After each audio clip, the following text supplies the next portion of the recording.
If anyone is in the process of considering starting up a venture, is in the process of actually building their venture, and needs help in those 4 gap areas that I talked about of coaching, skilling, experts, and community, then we might have the resources that are needed for them.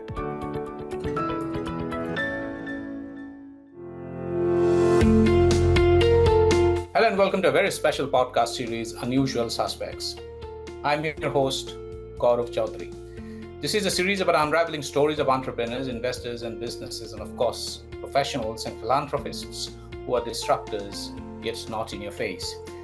Their disruptions have consistently delivered on the purpose and the mission they've embarked on. Their values are as strong as the mission. While they're ruthless in pursuing their ambition, they don't stray from being leaders who are not just admired for the vision and relentless pursuit, but also for how they're building an ecosystem of believers who consistently push the boundaries. In each episode, I speak to one such leader, talking to her or him or them about their businesses, lives, careers, inspirations, interests, challenges, pivot moments and turning points, successes, failures, agonies and ecstasies, and of course, the little joys of life. It is as much about their personal life stories as about the professional and entrepreneurial journeys. Unusual Suspect streams on Earshot.in, Spotify.com, Apple Podcasts, YouTube Music, MoneyControl.com, and a host of other podcast streaming directories and platforms.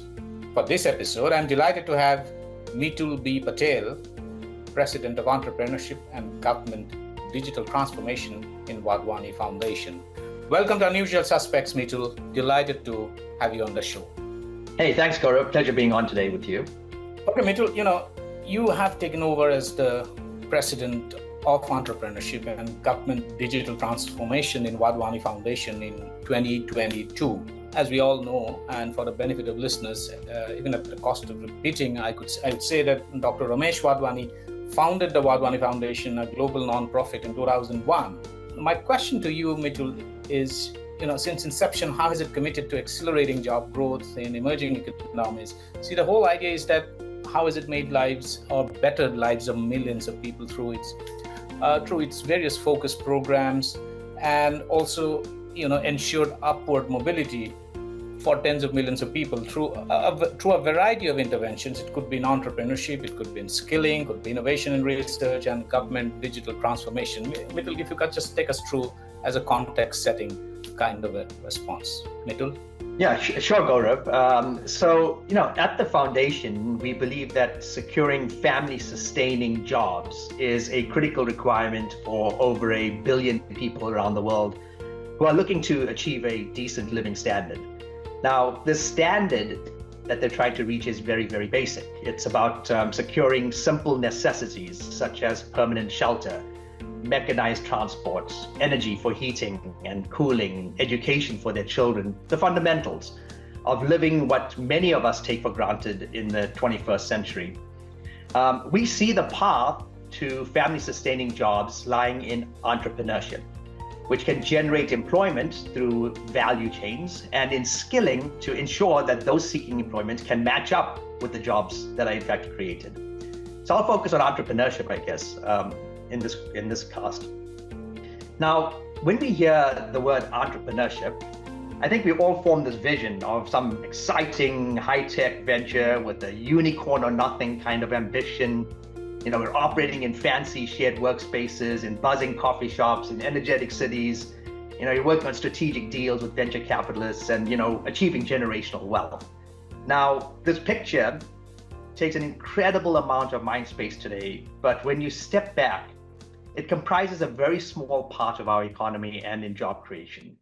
Perhaps 100 unicorns over the last decade, at least in terms of valuation, but perhaps just a handful that can actually produce $100 million or so in job creating revenue, and many, many that simply just don't make it. So we as a foundation look at entrepreneurship. When we look at that, we focus on helping address the challenge of creating an order of magnitude more of these types of startups, 10 times more. And also in helping probably with 2 orders of magnitude more, 100 to 1,000 times more, new growth ventures succeeding through small businesses that may already be in existence in India and in emerging economies. Now, there are many hurdles that entrepreneurs in both spaces need to overcome in their journey to success.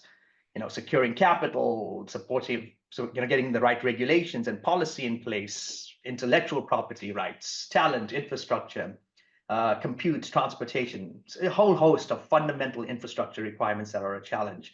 And this list is pretty long, but the good news is there's a great deal of effort by the government and commercial ecosystem on these fronts today, and there is significant progress. So in that context, our focus is on what happens once these basics are generally in place. Our focus is on actually building and progressing new businesses and ventures, the operational success that creates value, and then that virtuous cycle of investment and growth. So what is needed here? I guess those pursuing new ventures and trying to succeed generally face four significant challenges beyond capital and infrastructure. First, they lack the benefits of a coach or a guide who brings their experience to the entrepreneur on their journey. Now, those in large companies are surrounded by experience. Those in Silicon Valley or Bangalore may have access to many around them who can guide. But even then, we're talking about a few thousand or so who can actually access meaningful connections to get them the help that they need. So now just imagine the access challenge of those hundreds of thousands with potential and ambition in other cities, let alone in tier 2 and tier 3 towns around the world.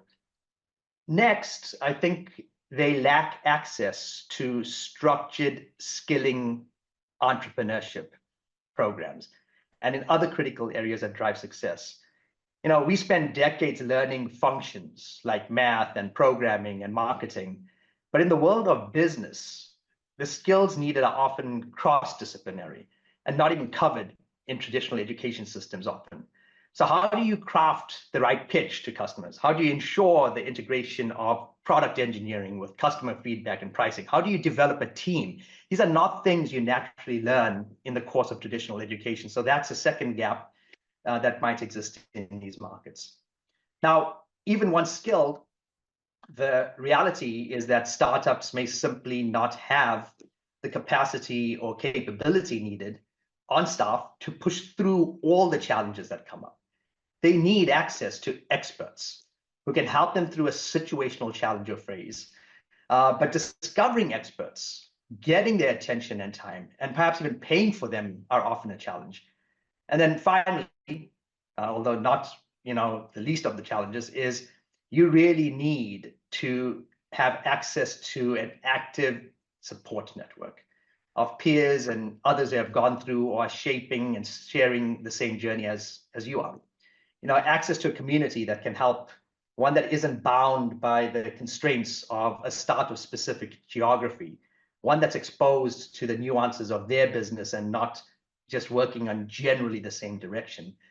So challenges in accessing these resources may not be as acute, I guess, in mature startup ecosystems of developed countries, but they are barely available to the vast majority in emerging markets and localities. So that's what we try and focus on, really bridging these gaps that may exist so that we can actually unleash the potential of entrepreneurs in India and in other global South markets. Yeah, absolutely, Meetul. See, one of the key challenges that entrepreneurs face, particularly in emerging markets, are related to capital access, because they're always starved of capital, powered with great ideas, but capital remains a big constraint. Of course, also there's policy support, and that is why ease of doing business is such a big policy keyword and a key phrase that continues to dominate discussions.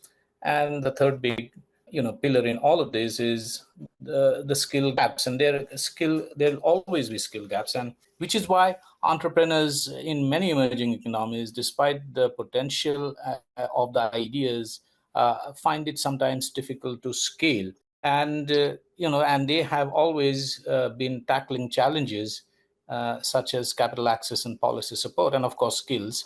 How is Wadhwani Foundation trying to solve these or plug these gaps, but in what kind of support for entrepreneurs to address these challenges, Mitul? Yeah, so I think I described the challenges themselves, right? So if we start with this notion that there's these four challenges that entrepreneurs may face that need bridging, the need for a guide, the need for skilling, the need for access to experts, the need for a community that can support them. What the foundation really focuses on is developing the programs that are necessary to help bridge these gaps for the sub-segments that we actually serve. Now, in our case, we believe that the biggest challenge is one of making this all happen at scale and to do it sustainably. Solving point solutions like just skilling helps, but the bottleneck or stall just gets shifted downstream. And if there's no solution at that point, the outcome simply doesn't manifest. And so we look at really creating a systems view of how to solve the problem, and then developing the initiatives and programs to help address the challenges across that system. So in our case, we believe that besides this systems view, you also need to have access to technology platforms or leverage technology platforms, because that's what gives you scale. So systems view plus technology allows us to kind of achieve the mission. Now, what specifically would we focus on that platform or in that system? So we really work on four different fronts that span different horizons and scale. The first is the Wadhwani Innovation Network. Now, this helps develop emerging sectors by supporting research and translation of intellectual property into commercial applications and businesses. Here, we support academic institutions like the IITs in areas of emerging technologies like biotechnology or artificial intelligence or quantum computing, etc. So that's the longer term sector creation efforts that are rooted in intellectual property that a local market can create. The second is the Wadhwani Entrepreneurship Network. Now, this focuses on creating jobs by helping increase the number of startups in a market and raising the probability of their success by helping them bridge those four gaps that I talked about. We also, through this initiative, focus on helping smaller businesses, so the ones that are established already, accelerate their growth towards becoming large enterprises. So that helps us in the midterm generate more jobs and drive the success of ecosystems. The third is a Wadhwani Skilling Network. And this network focuses on ensuring that talent is employable for the jobs that are actually formed. And then the fourth is the Wadhwani Center for Government Digital Transformation, which works with the government to develop artificial intelligence capabilities and technology solutions to help it improve the reach and efficacy of its programs around employment, venture development, etc., and on improving the lives of citizens. So in each of these four initiatives, we define programs with very clear outputs that can flow and cascade into actual outcomes. Now, we build and operate these programs very much as a startup or an entrepreneur would. We look at ourselves and work as a high growth, tech-oriented organization, just focused on social good rather than profit. We follow traditional tech startup approaches like rapid incubation to ensure that we have the right solutions that can actually be of value to the beneficiaries we're serving at any point in time.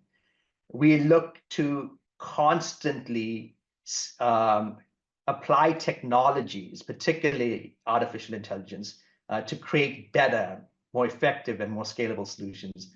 And then we operate with the rigor of commercial organizations to ensure that we're achieving the goals that have been defined.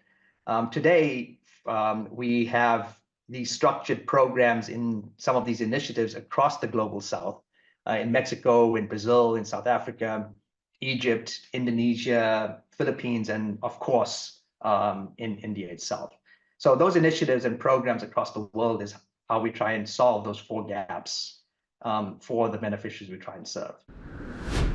Absolutely, Meetul. Just to stay on a couple of points that you alluded to in this is on AI, on the role of AI and tech in the future of entrepreneurship. And this is the decade of AI, and we are witnessing how it's changing our lives, and it's also changing the way businesses are being carried out. Clearly, the digital transformation that AI is enabling now, both in terms of entrepreneurship as well as also in normal lives, is so sweeping. I don't think there is any parallel to that in world history or the history of mankind. Now, how is just to refocus ourselves in the conversation a bit more on AI and machine learning tools? How is Wadhwani Foundation actually driving transformation through AI and machine learning? And particularly in the context of transforming traditional businesses, I ask you this question because while the big, large corporations are the visible flag bearers of India's economy, the small and medium enterprises in India are actually the lifeblood of the economy. There are about 110 million small and medium enterprises in India, 60 million enterprises in India, employing about 110 million people, accounting for about 45% of India's GDP, and large part of India's manufacturing exports also come from here. Now, if they don't transform, it becomes a question of survival also for them. How is Wadhwani Foundation helping this kind of traditional business transform digitally, particularly in the context of in the changing landscape of AI and related areas? Yeah, this is obviously an exciting time, and the potential for AI to change what entrepreneurs and small businesses can deliver and also do themselves is pretty amazing to think about. So, as you pointed out, this is probably one of the biggest waves we've seen. I've been in the tech industry for 35 years, and new technology waves that can change fundamental cost economics or value have driven waves of startups and disruption in businesses. I recall when PCs and software demonstrated the potential to raise productivity, you saw a wave of software startups, and organizations began to adopt technology to manage their businesses, small businesses and large businesses. And when the internet enabled unparalleled efficiencies in reach, you saw a wave of e-commerce and social media startups. And again, you can't imagine a small business today that doesn't use e-commerce in some way or form, or actually advertise or get reach through social media, for example. So it does become prevalent. And now I think AI, as you pointed out, offers a similar, if not greater, promise of incredible productivity gains across domains. And so we should anticipate a new wave of startups and disruption that comes through that. And that's an exciting time. It's a time of risk, but also one of opportunity. And so while there will, of course, be AI-based startups, almost all ventures, including small businesses looking to maintain growth or open up a new initiative, will need to at least leverage AI in some way in their solutions or operations. Their products may not be AI, but they certainly will have to leverage it in some way. Just like it's hard to imagine any venture not incorporating the internet into their product today or into the way they deliver or go to market, it's hard to see a new venture or a business that's trying to grow in this world not leverage AI in their product or operations in some way in the coming years. So we obviously try and raise awareness of this amongst small businesses. Startups tend to be aware of many of the trends and the potential of AI. So just awareness is certainly something that we try and bring to the fore so that people can leverage the tools that are out there. Now, I think you can take a different view and see how AI can help the process of venture development and progression, how AI can help startups and small business accelerate growth, regardless of whether they are an AI startup or an AI organization. This, to me, appears to be the broader implication for development. So we see AI as a game changer, addressing, again, those four challenges that I just mentioned earlier. Up to now, there were two major barriers to providing the resources of guidance, skilling, expertise, and community that would allow a small business to grow, allow an entrepreneur to succeed globally. And those barriers were relevance and scale. So on relevance, startups and small businesses saw and received limited value in, for example, getting skilled on generic concepts. They aren't on an academic journey or trying to fulfill some intellectual curiosity. They need to address real problems relevant to their sector, their geography, their situation. And getting that level of support through a constrained resource pool has historically been really, really hard. Now, with AI, we help generate, and small businesses or entrepreneurs can get access to, adaptable development paths, one that understands their situation and scenario and recommends what happens next or what they should do next on their path to success. We can provide more targeted skilling programs. We can enable more coaches with artificial intelligence tools that can give them more contextual input and then help the startups that they're helping more effectively. We can eventually create teams of AI assistants that can help augment a new venture's capacity and capability. So as a simple example, a really simple example, we can take a generic set of recommendations on quote unquote customer acquisition and make it fit now for an Indonesian auto parts manufacturer who only speaks Bahasa, and for a SaaS startup targeting pharmacies in India. If someone was seeking that kind of information, they'd be hard pressed to get it in the world just gone by. But in the world of AI and with the toolkits we're looking to provide, they will get access to much, much more relevant information and insights. And then we could go even further than just the skilling and insights that artificial intelligence can help provide.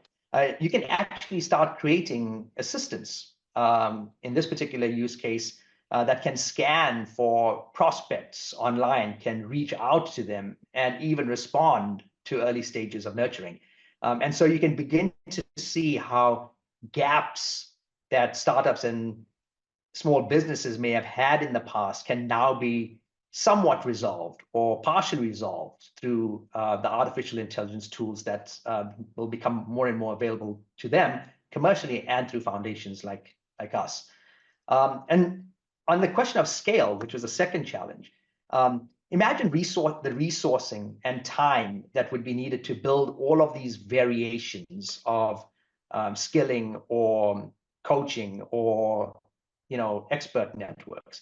It just takes an enormous amount of time to develop that, first just on a baseline and then customize it for every scenario. In the end, you may spend a year doing it and then another couple of years trying to customize it and send it out, by which time the world's changed. With artificial intelligence, we can contextualize and localize access to those resources much faster at a fraction of the investment and a fraction of the time, so that you can actually democratize access to the resources now. So AI certainly will help startups and small businesses build different products. AI will help them operationalize their organizations more efficiently. But we also see AI as being the useful toolkit to help them bridge those specific gaps that they may face in their growth journey. We will keep building the tools and platforms that can provide that AI capability to them. Absolutely, Meetul. It's very insightful. I would also like to segue a bit into understanding the Wadhwani Entrepreneurship Initiative, Wadhwani Entrepreneur Initiative, rather, the WE Initiative. Can you elaborate on WE or the Wadhwani Entrepreneur Initiative, essentially because it is designed to boost entrepreneurship? And if you can, explain it to me or illustrate it to me with a few examples, which will help our listeners understand how it functions. So the Wadhwani Entrepreneurship Network is focused on two things, and really they have at the essence the same characteristics. We're focused on helping more startups form, and these startups should be of material size and potential so that they can be high revenue, high job generating ventures. And the second is we try and help small businesses in their own entrepreneurial journeys to expand their businesses through new product line extensions, new market entry, et cetera, which in itself is also a very entrepreneurial journey. So how do we do that? For Wadhwani entrepreneurs, and our work with the entrepreneurs themselves, i.e. the ones that are trying to start up new businesses, we look across their stages of development. Entrepreneurs or would-be entrepreneurs start by trying to figure out whether entrepreneurship is right for them, whether they have the aptitude and the desire and passion and fit for that journey. And so through education and skilling programs in universities, we try and bring awareness of what entrepreneurship is to them.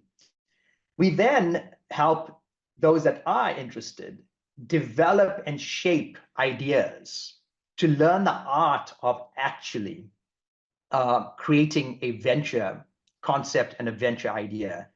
Here we take them to very structured journeys that get them to form a basic idea, develop it into something bigger, go through the process of validating all of its business requirements. Do you have the right marketing? Do you have the right sales? Do you have, how do you define and achieve product market fit? How do you build the right team around it? And through that journey, they end up with what we call a practice venture. This practice venture, in developing this practice venture, entrepreneurs or would-be entrepreneurs have started learning the concepts of entrepreneurship and begun to apply it as well. These practice ventures can then be reviewed for potential viability. And if potentially viable, you can keep taking them forward towards actually launching. That's the Wadhwani Ignite program that does everything I've just talked about. And from there, if say you do have startups that form, you now need to raise the probability of success. And we have the Wadhwani Liftoff program, where we work directly with startups and with incubators to help startups understand the critical gaps they're facing towards success. So through a diagnostic, a startup can understand, okay, I've got a gap in area 1 and area 2, at which point we create a customized journey for that entrepreneur or the startup, and give them access to the appropriate skilling, the appropriate mentors and experts to roundtables, discussions with real entrepreneurs, give them a way of practicing their pitches to see whether or not they've resolved some of the challenges that they faced, and then connect them up with investors and funding sources if they cross thresholds so that they can continue on their journey. So those two are the major programs in the startup phase. Meetul, it's interesting because you talk about the probability of success, but if you can highlight a couple of success stories from your foundation's ecosystem, who made their mark because of your support and innovations, incubated by, because this is essentially, these are standout successes for a very different reason. Of course, the businesses go on to become successful because of the scale and the problems that they're solving, but also these are essentially incubated by a not-for-profit organization, which is very different from, say, a VC funding. So if you can just give me one or maybe two examples to illustrate what is the kind of success that, success stories that you have been able to achieve through the Liftoff and other programs. Sure. And before I even give you those couple, I'll just say that obviously there's a lot of scale, and I think this year alone we'll be helping 40,000 student entrepreneurs in 200 colleges work through structured journeys. We'll probably be helping 1,000 startups address these strategic gaps that I talked about through about 70 incubators. But from that mix, I'll try and pick out a couple. So, one is Good Lives. This was founded by IIT alumni. They've built an AI platform to address mental wellness, which is a critical but somewhat taboo topic in many markets, in India included. We connected them with investors to secure early grants for their MVP. We helped them continue the development of their business and provided support where they needed. And then recently, they've raised about 1 crore from IIM Lucknow and the innovation centers and some top angel investors. So we helped them shape it and continue on. Another one is Silver Genie. They created a senior care startup when they, again, shaped and improved the business proposition through our Liftoff program. They were also a former Ignite participant early on in their endeavors. And they also were able to continue on and raise close to $1 million in funding. I think there's a really interesting one in Zeph Droids. This is a startup that developed innovative drone solutions for warehouse management. They began in our Ignite program while they were in college. They raised some initial funding through the venture shaping that we helped them with. And then they continued with our Liftoff program just this year and are about to actually close their first customer as a result of going through the programs itself. And so, we don't necessarily substitute for venture capitalists and incubators. Our role is to make sure that the ventures that are created and developed are, ready for professional investment and grants that may be available through other donor agencies or the government. And then we connect them up and raise the probability of their funding success first. But then, more importantly, make sure that we raise the probability of success to better actual business operation. So, I'd say that we're not a substitute. We're certainly a funnel for others in the ecosystem, and we actually support others in the ecosystem through the interventions that we can provide, Gaurav. Absolutely. Meetul, very interesting because these are examples that actually stand out as exemplars for others to follow. And my final question, of course, is on, you talked about students and also rising, budding, fledgling entrepreneurs and students who consider entrepreneurship as their future. Wadhwani Foundation, this entrepreneurship platform is free for everyone. So if there's a call to action that you would recommend or suggest or advise students or budding entrepreneurs, what would you tell them how to leverage and make the most of Wadhwani Foundation's invaluable services, which comes for free? Yeah, thanks. I think I'd say that if anyone is in the process of considering starting up a venture, is in the process of actually building their venture, and needs help in those 4 gap areas that I talked about of coaching, skilling, experts, and community, then we might have the resources that are needed for them. So if you're a budding entrepreneur, if you're in a college or university, or even if you're a professional that's out there, just go to our website. That's the easiest direction I can give, and you'll see a view of our programs and what they provide, like the Ignite program, like the Liftoff program, or if you're a small business, like the Academy and Accelerate program. So take a look at that. If any of those programs look interesting and that could help you with your journey, you can either join them through one of our partner institutions, which may be a university that you're at, or it may be an incubator that you're affiliated with. But if you are not, just reach out to us through the contacts there, and we will be launching access to everybody directly as well in the coming weeks and months now. So hopefully everybody can get access to the resources we have there. But I want to go a little further than that, and I also want to call out to anyone who's listening and is also passionate about mentoring and supporting startups. We have a pretty expansive network of mentors and experts that we pull together and connect up with the right startups at the right stage to help them on their journey. And so if you're interested in helping in the development of ventures, we can also just reach out to us, and we can look at you for our resource network.